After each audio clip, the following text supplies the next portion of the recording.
Hare Krishna, muy buenos días. Namo Vishnu Padaya Krishna Preshaya Bhutale Srimate Bhaktivedanta Swamini Namine Namaste Saraswate Deve Gauravani Prasharine Naribhisesa Sunyavadi Pashatya Deshatarine Shaya Sri Krishna Chaitanya Prabhu Nityananda Sri Advaita Gadavdare Rivasadi Gaura Bhakta Vrinda Hare Krishna, Krishna Krishna, Hare Hare, Hare Rama, Rama Rama, Hare Hare. Hare Krishna, reiterados, vamos a continuar con las lecturas y propuestas de reflexiones sobre algunos de los textos del siempre radiante Srimad Bhagavatam. Y repito de vez en cuando algo importante, estos textos son siempre radiantes, no porque pertenezcan a un libro específico llamado Srimad Bhagavatam, sino porque tratan directamente de algunas de las actividades, cualidades, nombres, etcétera, etcétera, de la suprema personalidad de Dios, así como de su amorosa relación con la entidad viviente cuando se encuentra en su estado de conciencia espiritual o conciencia de Krishna o conciencia de Dios. Y desde allí practica su relación con el Señor desde diferentes sentimientos, todos con matices diferentes, pero con una misma cualidad, la cualidad de el amor puro.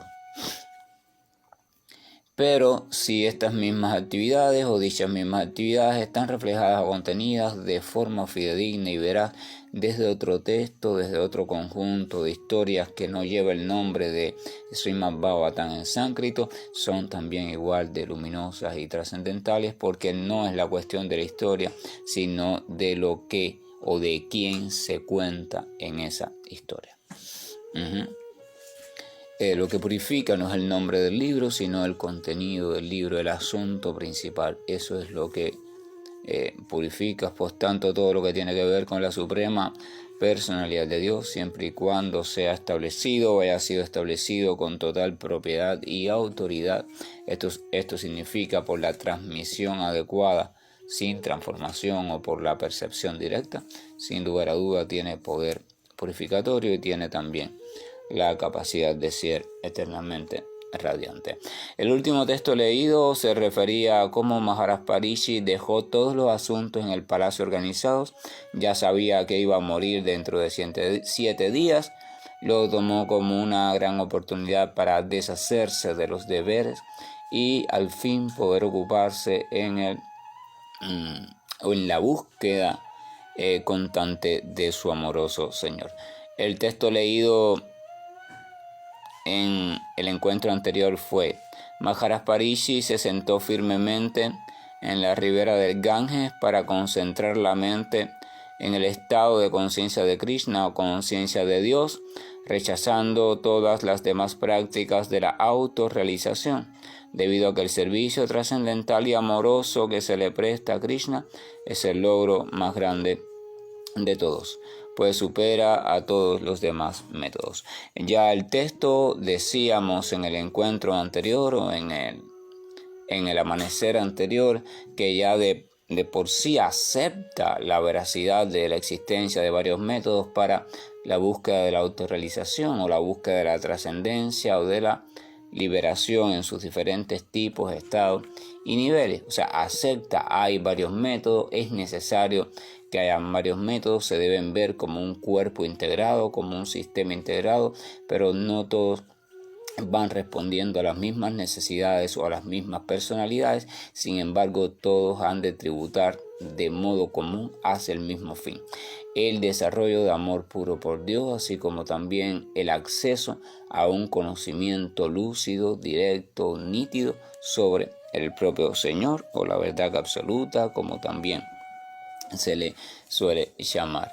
Entonces, por tanto, si esa es la meta suprema, entonces todo método debe de ir preparando al practicante hacia el desarrollo o el despertar de esa meta suprema.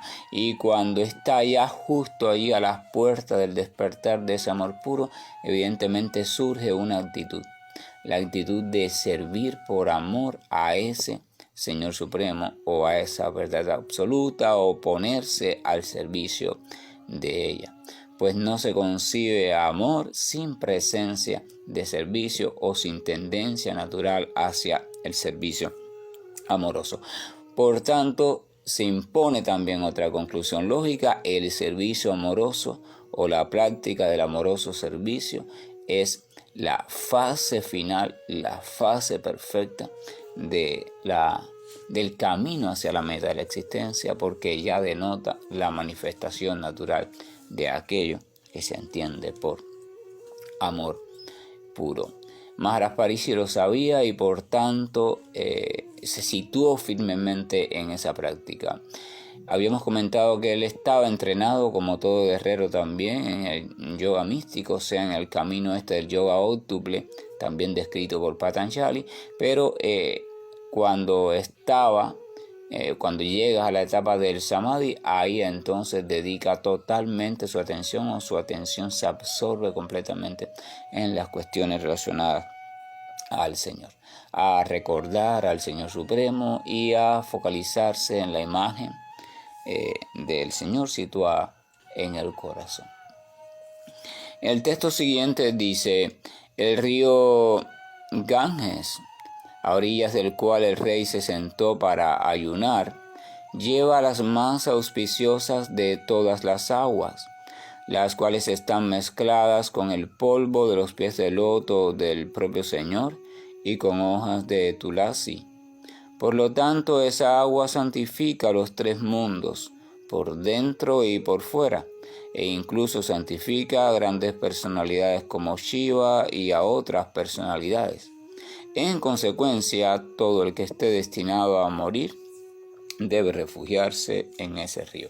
De esto también hablábamos, o sea, la connotación o la importancia de lugares como por ejemplo el río Ganges no está en sí en el lugar específico, aunque el lugar tiene sus cualidades, sino en la asociación que con el lugar realiza el practicante. O sea, en la vida del practicante, en la mente del practicante, en la cosmovisión del practicante, ese lugar está estrechamente vinculado con algo trascendental. En este caso explica, ¿no?, que el río Ganges arrastra el polvo de los pies del loto del Señor, así como hojas de tulasi. Menciona dos elementos importantes: el polvo de los pies del Señor, o sea, el polvo de los pies. El polvo casi siempre se menciona en las escrituras védicas para hacer referencia a la humildad y para hacer referencia también a la servidumbre o al estado de refugio, porque las partículas de polvo de los pies son aquellas que más cerca están de los pies de algo y al mismo tiempo están separadas en cuanto a que son simplemente polvo. Entonces, sentirse como polvo a los pies del Señor, saberse como simple partícula de polvo, es una metáfora o una imagen utilizada comúnmente en los textos sagrados, sobre todo los textos que hablan sobre la entrega hacia el Señor.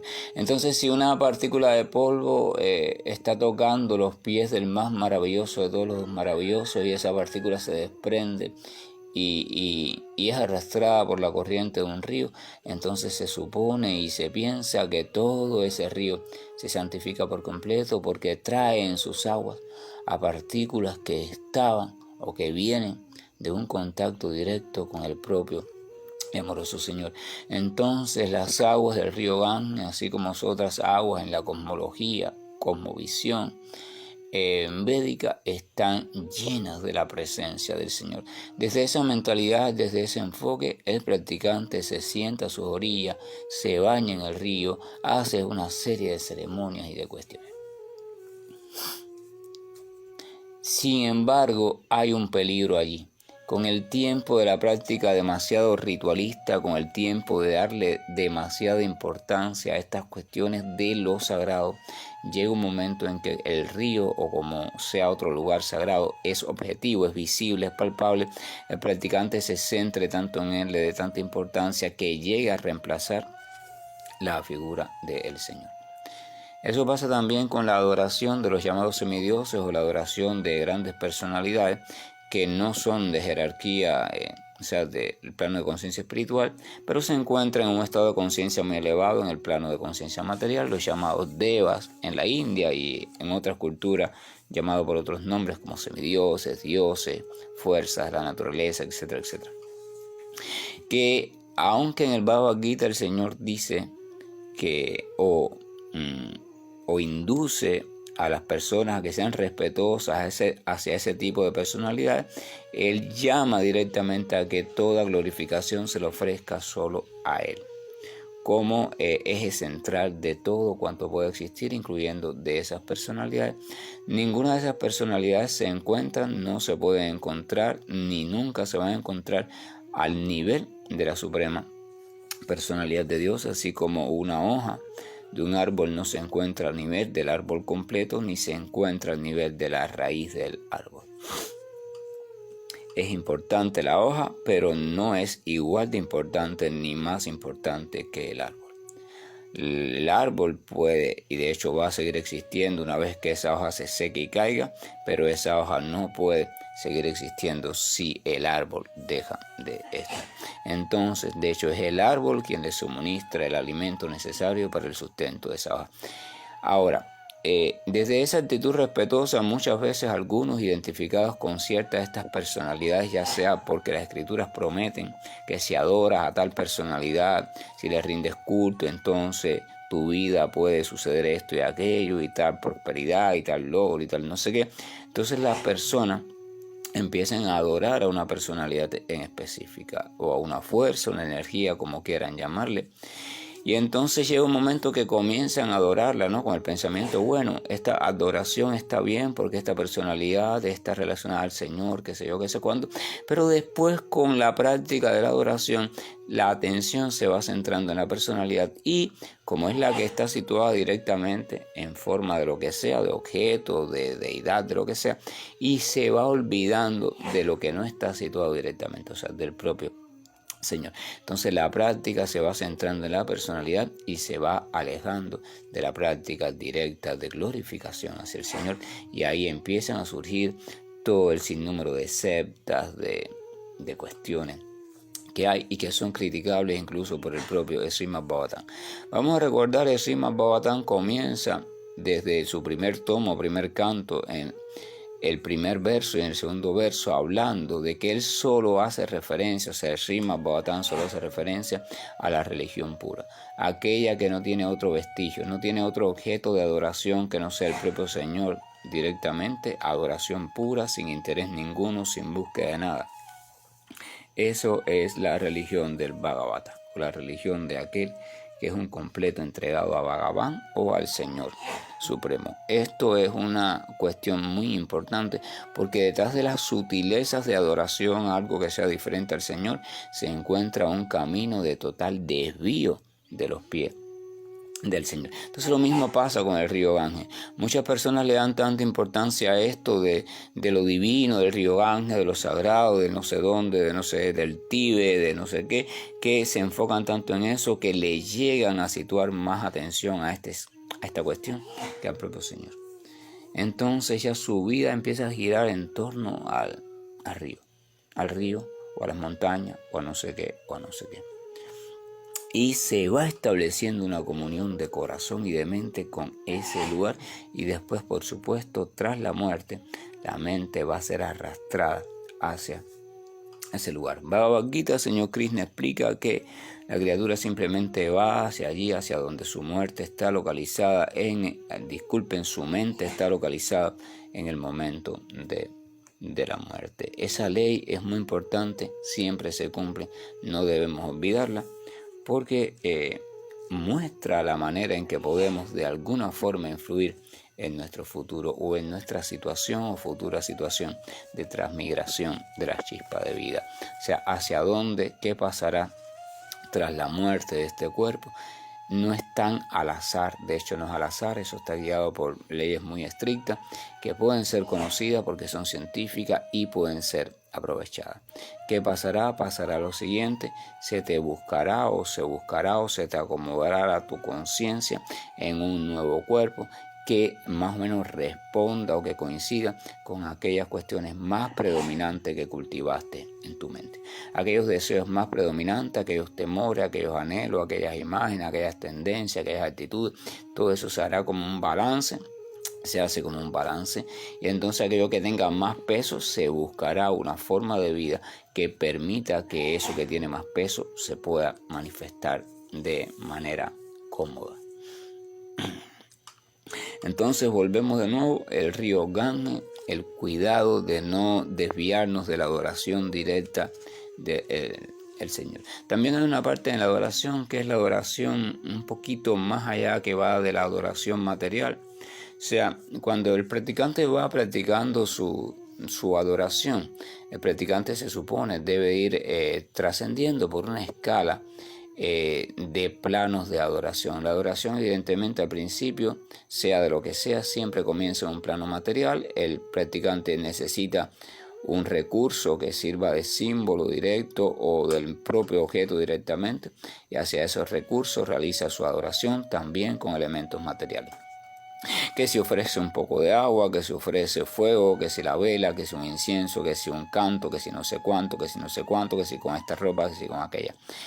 Una vez la relación entre el practicante y el supuesto objeto de adoración se va estableciendo, entonces se espera que llegue un momento en que el practicante se dé cuenta de que el objeto de adoración es limitado y localizado. Por ejemplo, si él adora algo a través de la adoración de un río, o si para su adoración de su famoso dios o de lo que sea, primero se tiene que bañar en un río específico, entonces vendría un problema. ¿Qué pasa si me traslado a un país lejos del río? ¿O qué pasa si me enfermo y no puedo moverme al río? ¿O qué pasa si el río sufre algún daño? O sea, se limita la adoración. Sin embargo, la adoración no se puede limitar. Entonces descubre el practicante que la adoración debe ser llevada a un segundo plano, que es el plano mental. Y el practicante descubre también que no hay diferencia entre el plano mental y el plano material, o sea, el mismo efecto que surte la adoración en el plano material lo surte en el plano mental, y de hecho un efecto más amplio porque no tiene las limitaciones del plano material. Entonces ya el practicante empieza, mientras que está allí haciendo su adoración material, su adoración visible a través de símbolos religiosos, de lo que sea, en su mente está haciendo también la adoración. O sea, en su mente por decirlo así, una réplica, una proyección de él mismo, pero a nivel mental, también está ejecutando todo el proceso de adoración. Ojo, una persona puede ser muy experta y muy dada a la adoración desde el punto de vista materialista del Señor Supremo o de cualquier otra cosa, muy experta ahí, y en su mente no estar adorando. Debe saberse entonces que esa adoración a nivel simplista material no tiene efecto alguno. Es como la oración. Usted puede estar orando con palabras muy hermosas, incluso glorificando mucho al supuesto Señor, pero en su mente estar divagando, estar pensando en lo que va a hacer mañana, en lo que hizo ayer o en lo que no sé qué, en lo que no sé cuánto. Entonces debe saberse que su oración no es más que un conjunto de palabras ensartadas sin efecto. Son simples vibraciones físicas que se están expandiendo, unos los están escuchando, pero hasta ahí no hay efecto. Y por supuesto, menos está llegando al plano de conciencia de Dios o al plano del absoluto. La adoración necesariamente sigue un proceso de progreso y perfeccionamiento del plano eminentemente material por el cual todos tienen que comenzar, porque estamos en el mundo material. Nadie puede comenzar por un lugar donde no se encuentra. Esto también es importante. Usted no puede pretender que nadie comience su marcha o su viaje hacia la trascendencia desde una posición en la cual no se encuentra. Si el niño lo que sabe es contar del 1 al 10, a partir de ese conocimiento es que poquito a poco hay que irlo guiando. No puedes ya pretender entonces que te haga cálculos con números que pasan del 1000 para arriba. No se puede. ¿Entiendes? Entonces, ¿en qué estado, en qué posición se encuentra el practicante? Y a partir de allí. Por supuesto, estamos en este mundo material, así que nuestra posición desde nuestro nacimiento es material, o sea, en plano de conciencia material. Tenemos que ser conscientes de ello, ubicarnos en ese plano, porque es la verdad, aunque nos gustaría estar en otro, la realidad es esta. Este es el plano de conciencia material. ¿Cómo desde el plano de conciencia material y desde el nivel de comprensión que yo tenga o las creencias o lo que sea, cómo puedo iniciar mi sendero de práctica o de adoración? Evidentemente también tiene que ser desde elementos materiales. Tiene que ser desde las referencias. Nadie puede iniciar la práctica de la relación con Dios desde un estado abstracto, desde un principio, porque no tiene referencia. Si no puede percibir directamente a Dios, entonces ¿cómo se va a ubicar para adorarle? No se puede. Esto es un tema muy delicado. Claro, siempre la toma de referencia material, lo cual implica una creación, una serie de creaciones de símbolos y cuestiones así, codificaciones culturales y sociales, tiene un peligro, que después te quieras quedar en ese nivel. Son simplemente herramientas de entrenamiento. Es un entrenamiento en tanto vaya uno creando disposiciones, actitudes, sentimientos hacia un futuro hecho, o sea, hacia la relación futura directa y consciente con el Señor. Es como el niño, ¿verdad? Tiene a la muñequita, la niña la viste, tiene catarrito la muñequita. Ella no tiene catarrito, pero la niña sí vive que tiene catarrito la muñequita y le da medicina, la lleva al médico y la cuida, pero ella se está entrenando para que cuando ella sea realmente desde el punto de vista biológico, madre, o si no lo es desde el punto de vista biológico, cuando tenga otra persona a la cual cuidar. Esto es importante. Esa etapa de relación materialista o de adoración o práctica obligadamente materialista es imprescindible, es necesaria, pero debe ser bien guiada y debe ser personalizada según las tendencias y la ubicación real de cada quien, y debe ser también trascendida. Después debe comenzar a llevarse esa adoración, debe expandirse, puede seguirse en el plano material, pero debe expandirse hacia el plano mental y comenzar a descubrir nuestra presencia también en la mente y hacerlo de modo consciente y actuar en la mente de modo consciente. No actuamos conscientemente en la mente. En este mundo material, la mente nos arrastra. Hasta que desarrollemos el autocontrol, la autorregulación, somos arrastrados por la mente. Eso significa que no tenemos dominio consciente del campo mental. Allí hay que también ganar en dominio consciente. Así como ganamos dominio consciente en mayor o menor grado del campo físico, también tenemos que hacerlo en el campo mental, hasta que seamos capaces de establecernos en la mente, establecer a nosotros mismos en la mente y permanecer allí también regulados. O sea, que las cuestiones relacionadas a los cambios mentales no nos perturben, y si lo hacen sea en el menor grado posible y sea el menor tiempo posible. Allí se ejecuta la adoración. Entonces el practicante va al río, se baña, pero también en su mente él se está bañando en el río. Su mente y su cuerpo están en el mismo lugar haciendo la misma cosa, pero un día no puede ir al río por enfermedad o porque está viajando, y aún así él descubre que puede seguir bañándose en el río. Ya que ese río tiene tanta importancia para él, él descubre que no hay limitación. Desde su automóvil, desde su ómnibus, desde el otro lugar donde se encuentra, él a la misma hora se despierta, se sienta en silencio y entonces permite desde su mente el reencuentro con el río, el acercarse al río, el tocar sus aguas, hacer todos los rituales que haga, el bañarse, el sentir ese baño realmente perfecto, el sentir sus efectos, y después hacer toda su serie de oraciones, rezos o lo que sea, sin siquiera en que su cuerpo material muestre una señal de lo que está haciendo. Y al mismo tiempo lo está haciendo a plenitud. Nadie sabe, nadie puede adivinar que él se está bañando en su río, que él está entrando en comunión con todas sus creencias, y sin embargo lo está haciendo perfectamente, y el efecto también va a ser perfecto, y de hecho mayor que cuando se hace solo a nivel material sin esta participación mental. Pero también la práctica a su debido tiempo seguirá madurando y va a encontrar límites mentales. Entonces el plano de la mente, la conciencia del practicante se va a seguir expandiendo si se sigue cultivando bien, y va a comenzar a introducirse en los planos de la inteligencia, los planos de la comprensión profunda. Ya allí no hay mundo mental, por tanto no hay forma, hay solo comprensión. El plano de la inteligencia está armado solo de comprensión. La comprensión no tiene forma. La comprensión es el descubrimiento de la sustancia esencial que hay detrás de cada fenómeno y cada forma. Allí no hay forma, están simplemente comprendidas todo lo que se le llama después formas y cuestiones así. Entonces, así. Después también la adoración se va expandiendo hacia el plano de la identidad o el plano del ego, después lo trasciende, etcétera, etcétera. Pero el punto al cual estamos hablando es el peligroso estancamiento de la adoración en un solo plano.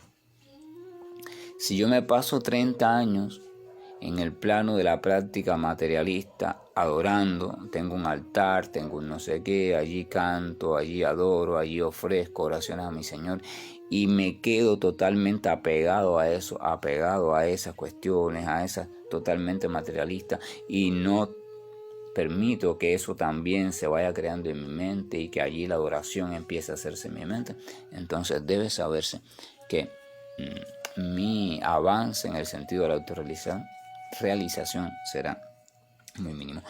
También el querer pasar de un plano de adoración a otro sin que este pase esté preparado, o sea, sin que suceda de un modo evolutivo y natural, también es un total peligro porque implica un desvío, implica un intento de soborno a la ley evolutiva de la adoración. Y eso, por supuesto, nunca trae nada bueno, simplemente trae que el practicante cae en un estado o un nivel engañoso, donde se cree que se encuentra en un nivel en el cual verdaderamente no se cree. Ahí estaba Maharaj Parishi. Maharaj Parishi estaba convencido de que la adoración al Señor Supremo era ya el camino más recto y por tanto se situó allí a fijar su mente perfectamente en el Señor y precisamente a orillas del río Ganges, que para su cosmovisión tenía una importancia trascendental, no por lo que fuera sagrado o no, sino porque de algún modo él lo asociaba, debido a las historias védicas, a la propia presencia del Señor o a estar en contacto con el Señor, ya que arrastraba los polvos de los pies del Señor, así como hojas de tulasi. La planta de tulasi para la cultura védica tiene también importancia significativa porque detrás de ella hay toda una historia de una de las asociadas íntimas o devotas puras del Señor en el mundo espiritual, que en el mundo material está representada por esa planta de tulasi. Por tanto, el adorador cuando se relaciona con esa planta no se está relacionando con una planta, sino que se está relacionando con aquella sierva fiel del Señor. Y el pensamiento que hay en su mente es lo siguiente: si Tulasi es muy amada por el Señor, por el servicio que ella le brinda, entonces si yo sirvo a Tulasi, también alegraré a mi Señor, porque el Señor se alegra más por aquel que le brinda un servicio a sus siervos que el que le brinda un servicio a él mismo. Entonces, desde ese punto, igual pasa con Tulasi. Tulasi es una cuestión, evidentemente, desde un primer momento material, la planta, pero tiene asociada todo un significado detrás. Pero si uno se centra demasiado en la planta de Tulasi y va un poco olvidando el significado y el vínculo con el Señor Supremo y se queda en la adoración de la planta en sí, entonces debe saberse que se ha desviado gravemente. Es muy fácil desviarse de la adoración pura del Señor. Esto hay que tenerlo siempre presente, recordarlo. Lo más fácil que hay en este mundo es desviarse de la adoración pura de Dios. Lo más fácil que hay en este mundo, dice Narada Muni, es olvidarse del Señor. Y sucede tan sutilmente que cuando vienes a ver ya estás totalmente desviado sin darte cuenta y peor aún justificando tu desviación. Diariamente el que quiera emprender su ruta hacia el bhakti puro, hacia la devoción pura, cosa que no se puede hacer desde el principio, hay que vigilarnos porque el camino está lleno de desvío, está lleno de impureza. Entonces tenemos que vigilar sobre todo estas cuestiones simbólicas de la adoración desde el punto de vista materialista, la cual es necesaria, pero también es muy peligrosa. Debemos entonces por eso ponernos a los pies, ponernos bajo el cuidado de alguien que nos guíe, para que detecte por nosotros cuando nos estamos desviando. Y aunque no lo consideremos así, aceptar el criterio de esa persona porque está viendo lo que nosotros no podemos ver. Que la gracia y el amor de nuestro Señor nos acompañe y que nos permite ir ganando en estabilidad de mente y en comprensión para poder detectar y corregir las diferentes y siempre presentes opciones de desvío que hay en el camino que nos conduce hacia él. Hare Krishna, buen día, y estoy finalizando la llamada. Om Namo Bhagavate Vasudevaya. Om Namo Bhagavate Vasudevaya. Om Namo Bhagavate Vasudevaya.